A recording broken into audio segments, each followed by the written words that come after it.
I was just wondering if you can tell me what was the feeling in there? What were the important issues discussed? I think the important issues, as they usually are, centered around our production volumes, around the U.S. shale oil and gas, tight oil as it's known, very important and quite critical to the global crude oil market. But also, I think particularly to those of us in Africa, for whom the U.S. was our fifth largest exporting destination, particularly in Nigeria. So these are important issues that will impact on OPEC's production volumes over the next 5, 10, 15 years, and we had to consider them very carefully.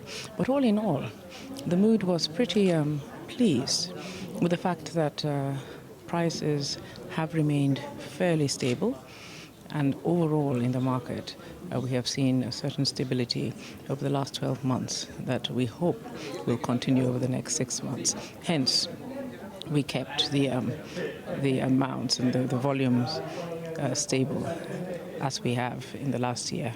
So that seems like the right thing to do for the market at this point in time. Yes, I think so. I think quite clearly it has worked over the last 12 months. We expect that the next 6 months will show the same sort of stability, but we're very watchful because indeed the incidence of shale oil and gas, not just from the US, but the impending existence or emergence of it from places like China, Argentina, and so on, are also going to impact the global scene, and we have to watch that very carefully. Now, some of the analysts have said that 2014 is sort of uncertain. Some are more positive, some are more negative on the supply side. What do you feel, what is your view on the supply side in the upcoming year? Again, I think it's going to be a mixed bag. I'm fairly confident that the first 6 months would be stable and we will have no surprises, unless, of course, there's a sudden unexpected situation in relevant parts, of the globe in terms of oil production. Beyond 6 months, it's a little difficult to say. The latter part of 2014, we would need to keep our eyes on. It's difficult to predict at this time. Is there anything you would like to say about projects in your country in the upcoming year?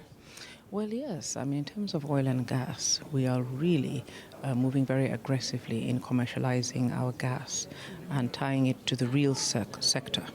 We are trying to ensure that we take gas from its traditional use as gas for fuel to gas for feedstock, moving into the areas of petrochemical plants, fertilizer plants, methanol plants, central processing facilities, and of course LPG to move our people away from dependence on kerosene and of course firewood, which is degrading the environment terribly.